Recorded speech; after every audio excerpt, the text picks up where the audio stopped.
Imo official ye YouTube channel kwetuwanga yalina gye musinzira okubanga ate mutulaba.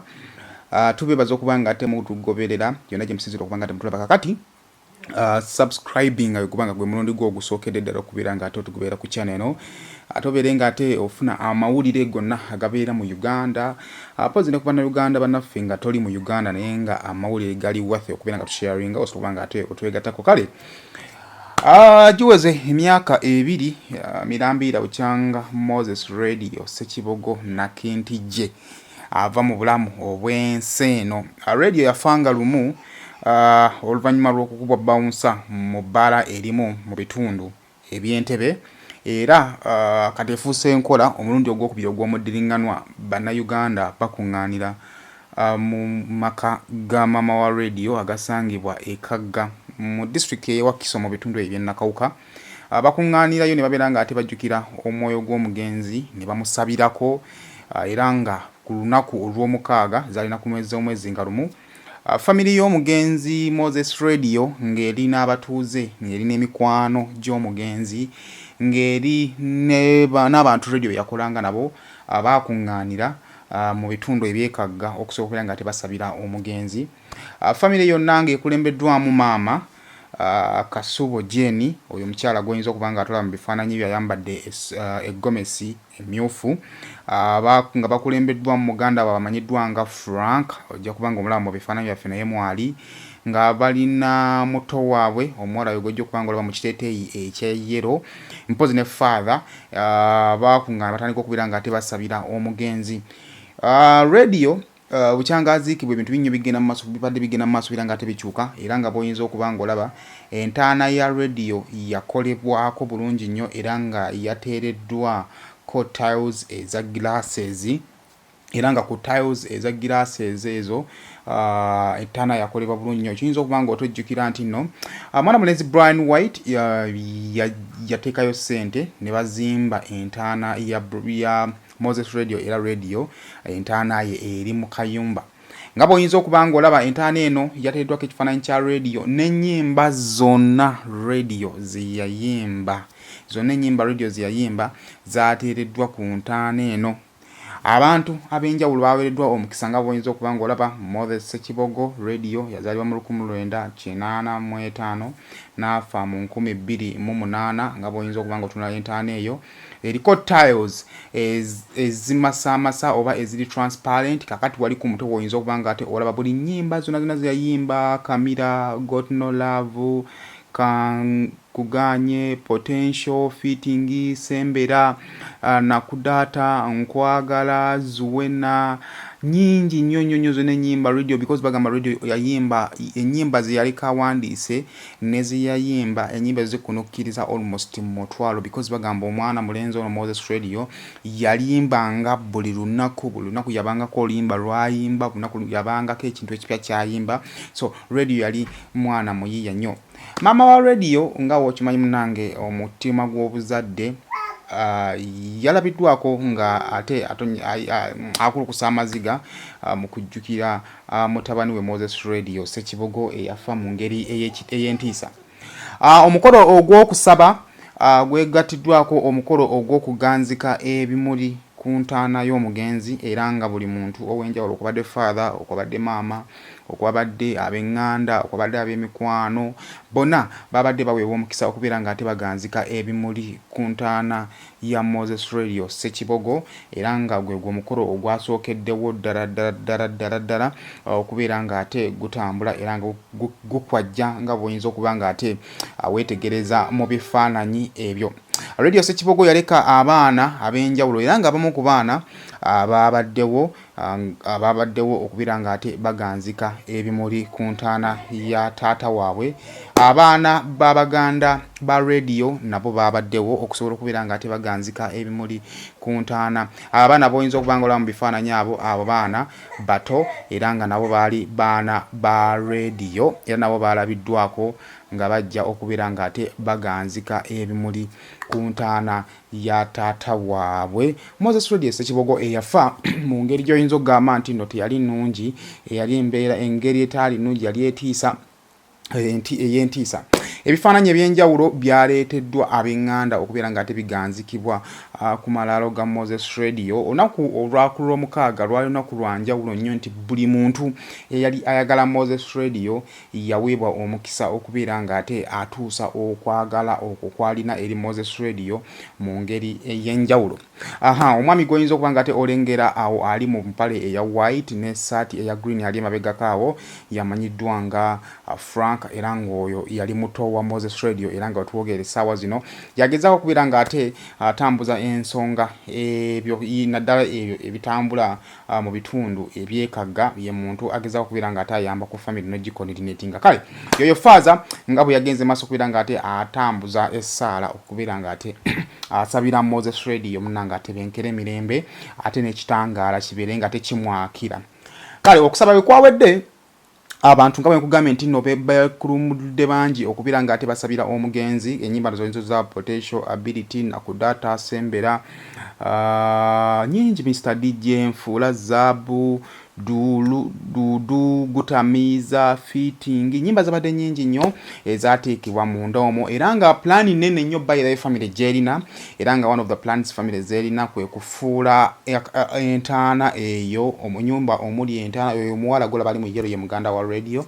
entaana eyo nga wala ku kisenge ekyo olwe baga kuteeka flat screen nga 24 hours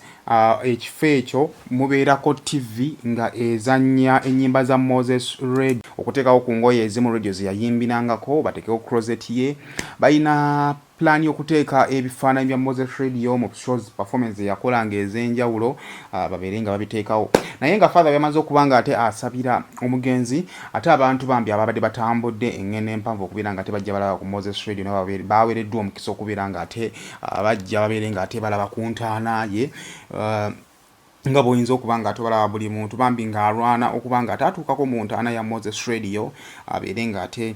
mulabako naye nga gino emikolo gyabadde mingi actually gyatandika ku lunaku lwali lwa Friday abaasulawo baweebwa omukisa okubeera nga ate balightinga kando ne bagireeta ku ntaana ya Moses Radio. So activities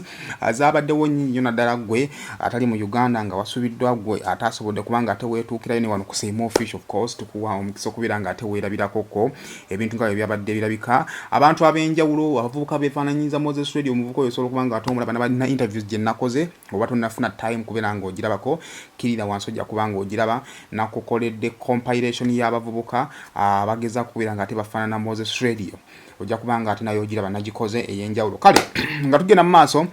lines z'abantu zabadde mpanvu era ndowooza zabadde mpanvu nnyo okuva ku kifo awabadde tent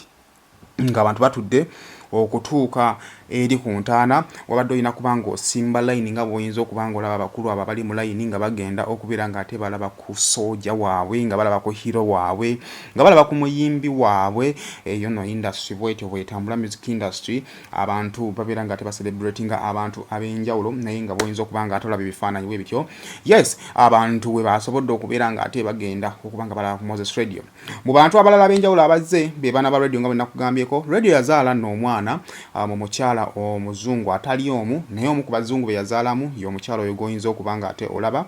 azaalibwa mu bitundu bye South America siyinza kulimba specifically kitundu kinaye nga we South America eyo n'omukyala naye yazze okubeera nga ataganzika ekimuli ku bbaawe era yazze ne mutabani we mwana mulenzi oyo era omwana agendi mu myaka 9 so yazze okubeera nga ate abeerawo nga ajjukira emyaka 2 bukyanga kitaawe ava ku maaso mu bulamu obw'ensi eno naye nga omanyi cultures ez'enjawulo abazungu kandozi zino zina kyamaanyi kyekitegeeza kirina ekikulu nnyo kyekitegeeza era baleese kando ne bazaakira ne bazaasa ku ntaana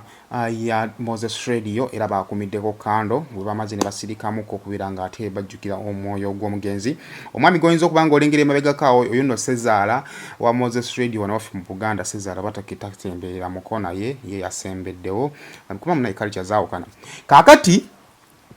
Gobanga baddeko ku social media n'ogoberera emboozi abayimbi ekyamazima baaluddewo okutuuka ku mukolo guno ogw'okujjukira emyaka nga wegiweze ebiri Bukyanga Radio afa wabula finally because it was a weekend, it was a Saturday, twabadde n'ebivulu David Lutalo abalala bagevadde up country Spice Diana abadde akyali mu tuwaze so abayimbi abamu badireyinze nga wizo kuyabadde ne finally batuuse ate ne batuuka nga balaga nti omukolo tebaguddemu mugwe babadde branded mu jumpers eziriko Moses Radio. Spice Diana yatuuse ne manager we Roger, twalabyeko ku Dr. Bitone yabaddewo, Wizo Manizo twamulabyeko, Kyagayagayo twamulabyeko, twalabyeko ku Palaso later yalabiseeko, nalabyeko ku mwana mulenzi Aziza Zion yabaddewo, n'abayimbi abalala bangi nnyo abatandika nabo babaddewo okubeera nga tebasupportinga Evelyn Namulondo okuva mu Ebonies nga ali ne Caroline nabalabyeko. So abantu ab'enjawulo babaddewo naddala celebrities nabo later bamaze ne batuuka ku mukolo ogw'okujjukira Moses Radio wadde nga batuuse almost ku nkomerero ya mukolo eri ku nkomerero nga tunatera okuba nga tugufundikira naye bagamba better late than never. So bamaze ne babeera nga ate batuuka ne mukyala wa Wizo yalabiddwako ekyo kyali ekisolaba ekyeru ne muwala waabwe naye yazze okubeera nga ate abeerawo okubeera nga ate bajjukira radio. So gwabadde mukolo gw'amaanyi nnyo, omukolo ogwa unitinze abantu ab'enjawulo for the first time nga tekiri planned in any way. Abantu betulowooza nti tebakyakwatagana bakwataganye ku mukolo guno. Waliwo ekintu ekibadde kirowoozebwa nti wandibanga waliwo obutakkanya wakati wa mwana mulenzi Wizo Manizo ne famire ya Moses Radio era nga eno obuzibu buno abagamba buva ku property alitaka eryekagge eryo muyinza okubanga mujjukira kati mwana mwala Evelyn Namulondo y'omu ku baabaddeyo eyakwatiddwako kakananga akaaba twamulengeddekoko mwana mulenzi Frank nga amugumya Namulondo amaziga gendoza gali kumpi naye nga tudde waliwo embadde waliwo ebyali bigambibwa nti ettaka lyekagge eryo lyagulibwa naye nga lyali mu mannya g'abantu basatu yali Jeff Chiwa, Wizo Manizo ne Moses Radio. Kakati nno ngenda kudda malemboozi naye nga abantu babadde bangi abaserebu babadde baali wateereddwawo boxing nga omala okujja n'olambula ate obaako akantu akatono nnyo k'oteeka mu box eyo era abacelebrities baalabiddwako nga bateeka akasente mu box eyo era sente ezo zigambibwa okuba nga ziyamba mu kulabdaabiriza ekifo ekyo kuba Brian White we yakireka yali yakizimba naye finishing yali teyaggwa okumaliriza amalaala ago. So obusente abantu bagenda maaso kubeera nga tebabuleka butera okuba nga ate buyamba mu kuyamba okuzimba n'okutereeza n'okulabirira naye oba olukumi bwaka bwasuseemuko ate nga sibaserebbe twali basinga okuteeka sente mu box eyo kakati oba 15 ezo zaani bazaabitone obazaani naye nga abantu babadde bangi nnyo. Minister Kiwanda Subi era nga no yakulira ebyobulambuzi wano mu Uganda osobola kubanga omujjukira wali mu Miss Kavi naye leero yayitiddwa okubeera nga ate abeerawo ku mukolo nga benagambye nti nno waliwo ekirowooto oba ekirowoozo ekyokufuula ekijja kino ekyobulambuzi. So Kiwanda Subi nga Minister w'ebyobulambuzi yabadde ayitiddwa okubeera nga ate abeerawo ku mukolo guno era yabaddewo najja era bingi nnyo byayogedde mu speech ye yalaze nti nno ministry ye ey'ebyobulambuzi egenda kubeera nga ate esindika abantu babeere nga ate bongera okuba nga ate abalambula ekifo no kukituusa ku mutindo ogwa museum because family ye ina kirooto kya kubeera nga ate efuula Moses Radio ekyobulambuzi abantu bave mu mawanga bajje balaba akasajja akatona akayimba nga we kaziikibwa akasajja akatona akensi kekyayogerako paka nakati. By the way, Moses Radio is a legendary, ladies and gentlemen. Wobanga wadde tokikkiriza ng'okyakina mwaka wakana, trust me, Moses Radio is a legendary. People bagenda kuva mu mawanga bagenda kuva mu nsi nga bajja kulambula kintu kimu, legendary Moses Radio. So Kiwanda Subi nga minister w'ebyobulambuzi yabadde alina okubanga ajja okubeera nga ataatunula mu kifo ne bamulambuza ne bamubuulira enteekateeka nga bw'etambula nga bw'erina okubeera buli kimu nga bwekirina okuba wekisuubi wekipulaninga okubeera nga ate kinaabeera. Ate ne minister n'abawa essuubi n'abawa n'ekigambo kye ku ngeri ebintu byonna bibina okuba nga ate bikola ki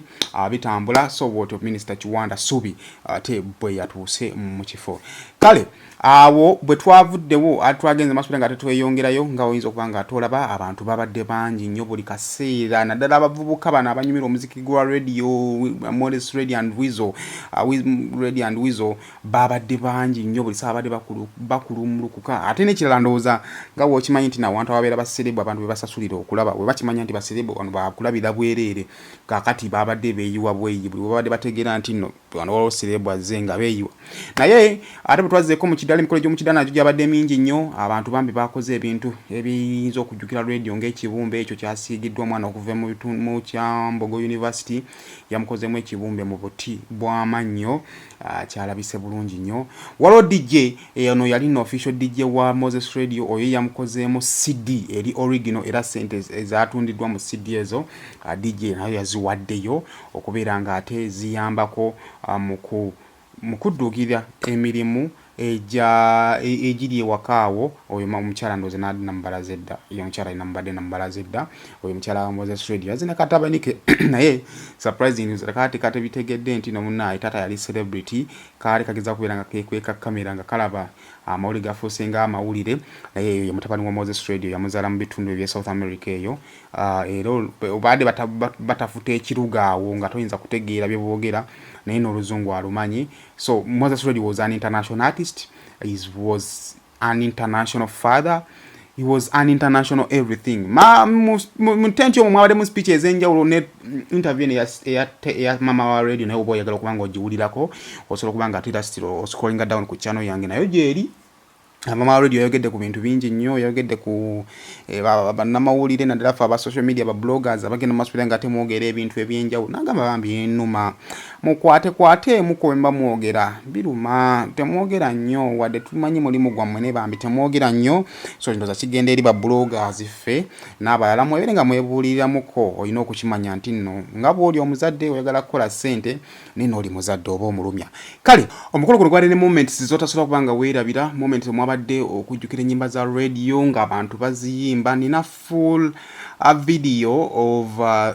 clip eno nga we byabadde you will excuse us waliwo abadde ba complaining background mwataddeyo yaki background yeyo munayitubeera protected by copyright ng'olwo tosobola kuteekayo music atali wuwo copyright by the way gyeri ekola so tugezaako kubeera nga ate tucontrollinga copyright tuteekayo background naye at least tubeera tugezaako kuzimbira ekifaananyi oyinza obutasobola kufuna the right picture of what will happened ku ground naye at least tugezaako kubeera nga tukuzimbira naye bwebwetyo wabadde okuyimba ennyimba ezijjukira radio family mikwano bawagizi babaddewo nga bayimba ennyimba za radio era Mama for the first time yalabiddwako mu bantu ng'ali mu public ng'aseka era